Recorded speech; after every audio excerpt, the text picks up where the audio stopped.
नमस्कार किसान भाइयों, गणेशा डेयरी फार्म में आपका स्वागत है। आज की जो हमारी वीडियो है ये एक मोटिवेशनल वीडियो है।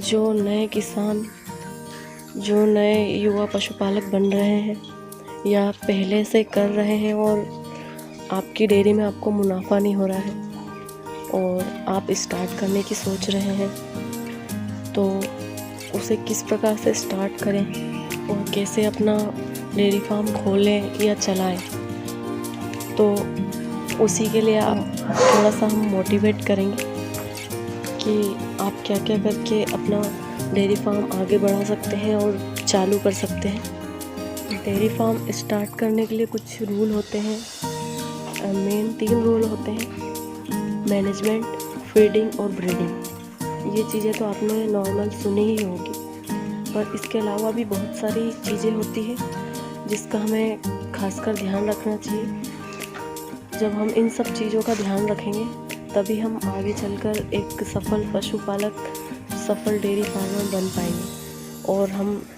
मुनाफे में अपना डेयरी फार्म चला पाएंगे। यदि आप एक नए डेयरी फार्मर हैं और डेयरी फार्म स्टार्ट करने की सोच रहे हैं, पर आपको गाय खोलने, उसकी रस्सी खोलने और बांधने का एक्सपीरियंस, गाय का दूध निकालने का एक्सपीरियंस और गाय के रख रखाव का एक्सपीरियंस होना ज़रूरी है। डेयरी फार्म स्टार्ट कर रहे हो पर आपको गाय की रस्सी खोलना ही नहीं याद है, तो आप डेयरी फार्म नहीं चला सकते। केवल वर्कर्स के भरोसे पर कोई डेयरी फार्म खड़ा नहीं होता है। उसके लिए आपको पहले एक्सपीरियंस लेना होगा। यदि आप स्टार्ट करना चाहते हैं तो आप पहले इसकी ट्रेनिंग ले सकते हैं।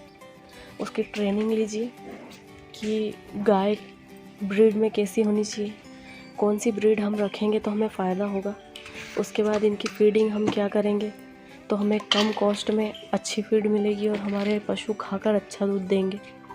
उसके बाद ब्रीड का भी ध्यान रखना पड़ेगा कि हम कौन सी ब्रीड रखेंगे जो हमें कम मेंटेनेंस में अच्छा दूध दे पाएगी। इस प्रकार की ट्रेनिंग आप लीजिए, उसके बाद आप स्टार्ट करिए। और जो पहले स्टार्ट कर चुके हैं और आगे नहीं बढ़ पा रहे हैं, तो वो पहले ये देखिए कि आप कहाँ गलती कर रहे हैं। क्या आप पूरे वर्कर पर निर्भर हैं? यदि वर्कर पर पूरी प्रकार से निर्भर हैं तो फिर आपका डेयरी फार्म नहीं चल सकता। आते हैं हम हमारे मिल्क प्रोडक्शन पर। जब मिल्क प्रोडक्शन हमने कर लिया तो उस मिल्क को सेल कहाँ करना है, ये स्टार्टअप करने से पहले ही आपको सोच के रखना होगा। व्यवस्था आपको करनी होगी कि आपने मिल्क तो निकाल लिया है, अब इस मिल्क को बेचेंगे कहाँ और किस रेट में। जो आपका मिल्क है वो अच्छे रेट में जाना चाहिए। यदि मिल्क अच्छे रेट में जाएगा तो आपको मुनाफा होगा और आप आगे बढ़ेंगे। यदि आप नया स्टार्टअप कर रहे हैं तो केवल 4 पशु से स्टार्ट कीजिए। उसमें आपको दूध निकालना खुद आना चाहिए, गोबर फेंकने की आप में हिम्मत होनी चाहिए। उसके बाद इनकी फीडिंग वगैरह के बारे में भी आपको नॉलेज होना चाहिए। और सबसे बड़ी बात कि आपके पास खुद की पर्सनल ज़मीन होनी चाहिए। यदि आपके पास ज़मीन नहीं होगी तो आपको रेंट पे लेना होगा। और डेयरी फार्म स्टार्ट करने के लिए कम कीमत, कम लागत में आप अगर स्टार्ट करेंगे तो आपको काफ़ी फ़ायदा होगा, आप आगे बढ़ेंगे। यदि हम पहले से ही ज़्यादा खर्चा करेंगे और मुनाफा कम आएगा तो हम वहीं पर क्विट कर देंगे। तो इसके लिए आपके पास आपकी खुद की ज़मीन होना ज़रूरी है। उसके बाद सेकंड नंबर पर आपके खुद के घर के लोग होना ज़रूरी है।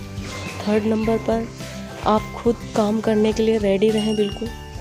और फोर्थ नंबर, स्टार्टिंग से कम 5 साल तक आप इससे पैसा ज़्यादा कमाने की ना सोचें। 5 साल तक आपको इसमें पैसा लगाना होगा, उसके बाद आपको धीरे धीरे पैसा दिखेगा और आपको इसमें समय देना होगा अपना पूरा। आप सोचें कि केवल पशु लाकर आपने बांध लिए, सुबह और शाम उसका दूध निकाल लिया, उन्हें खिला दिया, तो ऐसे डेयरी फार्म आगे नहीं बढ़ता। उसमें आपको पूरा दिन अपना देना होगा। आपको देखना होगा कि किस पशु को किस चीज़ की ज़रूरत है। उसके बाद फीडिंग की बात करें तो इन्हें अच्छी फीड देने की कोशिश करिए, जो अच्छी भी हो और सस्ती भी हो सके तो आप घर की फीड तैयार करके इन्हें खिलाइए ताकि कम कॉस्ट पड़े।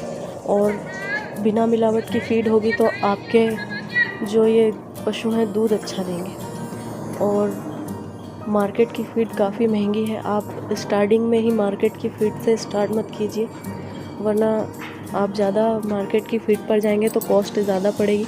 और उसके बाद बात करें ब्रीड की, तो ब्रीडिंग में आप स्टार्टिंग में ज़्यादा ब्रीड वाले एनिमल पर मत जाइए। लोकल जो हमारी गाय होती है या भैंसें होती है जो लोकल, पहले वो खरीदिए। पहले उनसे आप स्टार्टिंग करके एक्सपीरियंस अच्छा कर लीजिए। उसके बाद जब आपका एक्सपीरियंस अच्छा हो जाए तब आप अच्छी ब्रीड पर जाइए, क्योंकि जो हाई ब्रीड क्वालिटी की गाय होती है उनका मेंटेनेंस काफ़ी होता है और फिर उसमें खर्चा ज़्यादा आता है। तो आप पहले लोकल से स्टार्ट कर फिर हाई ब्रीड पर जाइए। उसके बाद फिर पशुओं के थोड़े बहुत मेडिकल के बारे में भी आप लोगों को नॉलेज होना चाहिए, ताकि कुछ छोटी बड़ी बीमारी हो तो उसका आपको खुद एक्सपीरियंस हो। यदि मान लो डॉक्टर समय पे ना मिल पाया, आपके पशु को बुखार है, तो आपको ये नॉलेज होना चाहिए कि इस वक्त हम उसे क्या दें कि पशु को आराम लग जाए। डॉक्टर आए तब तक आपके पशु को थोड़ा आराम लग जाए। तो थोड़ा मेडिकल के बारे में भी आप लोगों को इस चीज़ का नॉलेज होना चाहिए। अब आते हैं हम हमारे मिल्क प्रोडक्शन पर। जब मिल्क प्रोडक्शन हमने कर लिया तो उस मिल्क को सेल कहाँ करना है, ये स्टार्टअप करने से पहले ही आपको सोच के रखना होगा।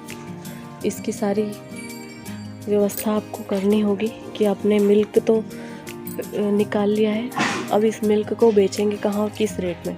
जो आपका मिल्क है वो अच्छे रेट में जाना चाहिए। यदि मिल्क अच्छे रेट में जाएगा तो और यदि आपको रेट कम मिलेगा मिल्क का, तो आप उससे गाय की खिलाई कहाँ से निकाल पाएंगे और अपना बाकी खर्चा कहाँ से निकाल पाएंगे। डेयरी शेड है, स्टार्टिंग में डेयरी शेड बिल्कुल कम बजट का बनाएं। इस प्रकार से हाई बजट का शेड बनाने की ना सोचें।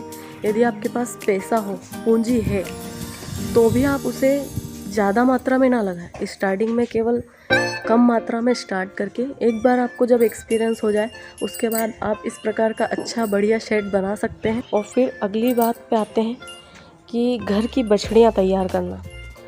फिर आप जब थोड़े थोड़े आगे प्रोग्रेस कर लें उसके बाद आप अपनी घर की बछड़ियाँ तैयार करने पर सोचें। इनमें स्टार्टिंग में आपको पैसा लगेगा, इनकी खिलाई करनी पड़ेगी, पर ये आपके घर की ब्रीड हो जाएगी जो बीमार कम होगी, यहाँ के वातावरण में ढली होगी। आप जो खिलाएंगे वो खाकर अच्छा दूध देगी। और यदि आप डेयरी फार्म स्टार्ट कर रहे हैं तो उसमें आप जितनी फैसिलिटी रखेंगे उतनी आपको वर्करों की कम आवश्यकता होगी। जैसे कि हमने ये देखिए, ये गोबर फेंकने के लिए ये गाड़ी बनवा ली है।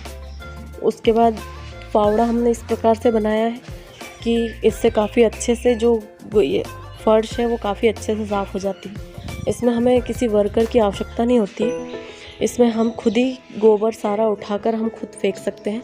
उसके बाद हमने डेयरी का फर्श काफ़ी ऐसा बनाया है कि हम धोते हैं, सारा चैम्बर में जाकर बाहर हो जाता है, तो हमें ज़्यादा परेशानी नहीं आती यदि हमारे पास वर्कर नहीं भी है तो।